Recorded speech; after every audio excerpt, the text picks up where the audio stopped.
Our devotional thought from the Old Testament today comes out of Exodus chapter 15, verses 13 through 17. I want to talk to you about God's heart toward the land of Israel. Now, I'm not talking about the people now. I'm talking about the land. There are times that you and I consciously or unconsciously think that God's love for the land of Israel only began with the people of Israel, with Abraham.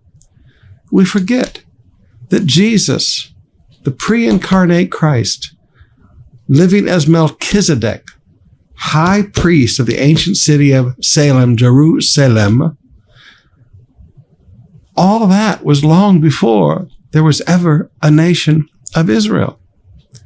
Now, you and I need to recognize that God's choice of that land and his treatment of that land began long before Abraham. Look with me beginning in verse 13 of Exodus 15. With your unfailing love. Now, this is Exodus 15.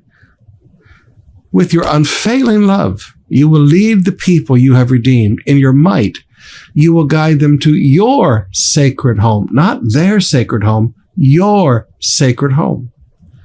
The people hear and tremble. Anguish grips those who live in Philistia. The leaders of Edom are terrified. The nobles of Moab tremble.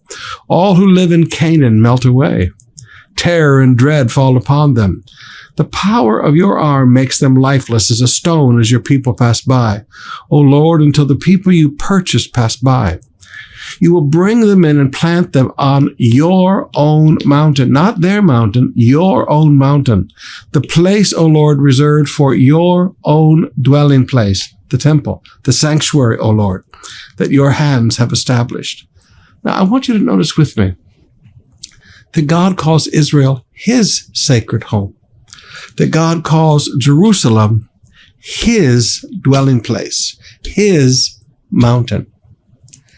Now, when you start to go from Genesis to Revelation with the truth, you begin to realize there's something about the land of Israel that God has chosen, and the land belongs to him.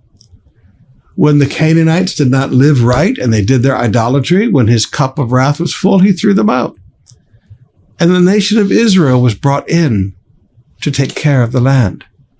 But when Israel sinned, and he said, you've polluted the land by your sin and your murders, he removed them. He dispersed them to the nations.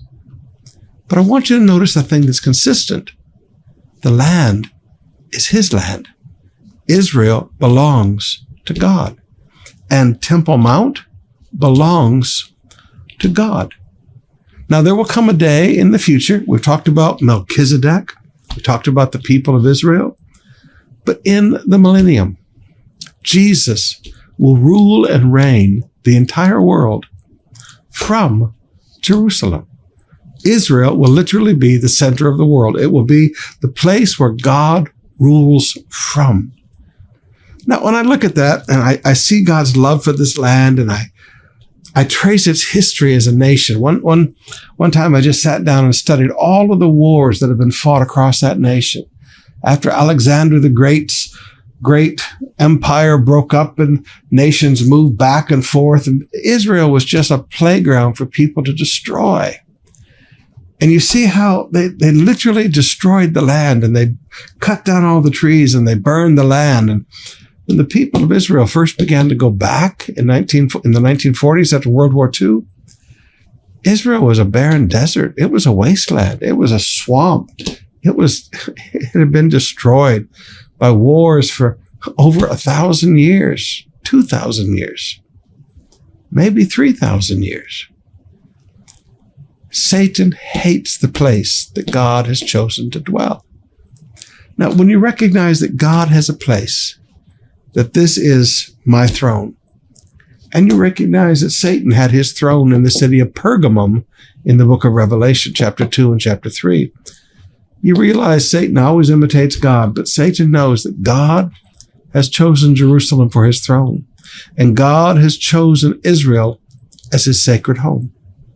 Now, maybe when we get to the millennium, we can ask Jesus why, but like with most love stories, there's no reason, you just love. God loves that land. God loves the land of Israel.